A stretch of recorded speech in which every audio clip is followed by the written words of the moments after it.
আজকে কুয়াই মণ্ডলের উদ্যোগে আজকের এই সভার আয়োজন করেছেন। আমি আপনাদেরকে ভারতবর্ষের যশস্বী প্রধানমন্ত্রী নরেন্দ্র মোদীজিকে তৃতীয়বারের মতো নির্বাচিত করার জন্য আপনাদেরকে অসংখ্য অসংখ্য ধন্যবাদ এবং শুভেচ্ছা জানাচ্ছি।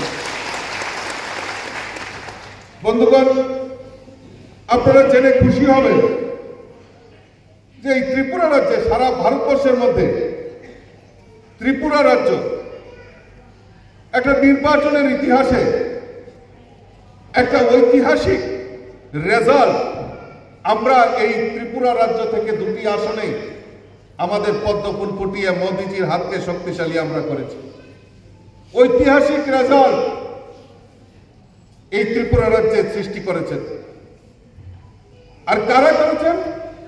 এই হলে যারা বসে রয়েছে, যারা ভোটার এবং আমার দেবদুর্লভ কার্যকর্তারা অক্লান্ত পরিশ্রমে আজকে এই ত্রিপুরা রাজ্যের মধ্যে যবে থেকে নির্বাচন শুরু হচ্ছে, আজ সেটা ইতিহাস তৈরি হয়ে গেছে এই ত্রিপুরা রাজ্যের মধ্যে লোকসভা নির্বাচন।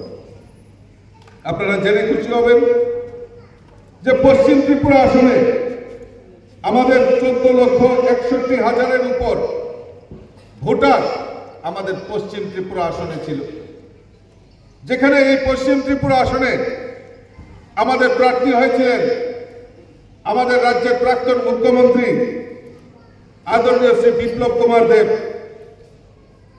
এই পশ্চিম ত্রিপুরা আসনে প্রায় 81.48% ভোট সেখানে পড়েছিল।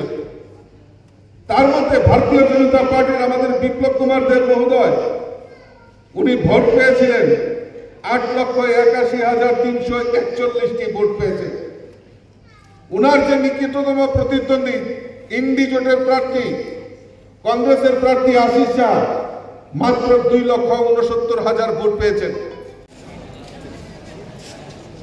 এবং বিজেপি জেলা কমিটি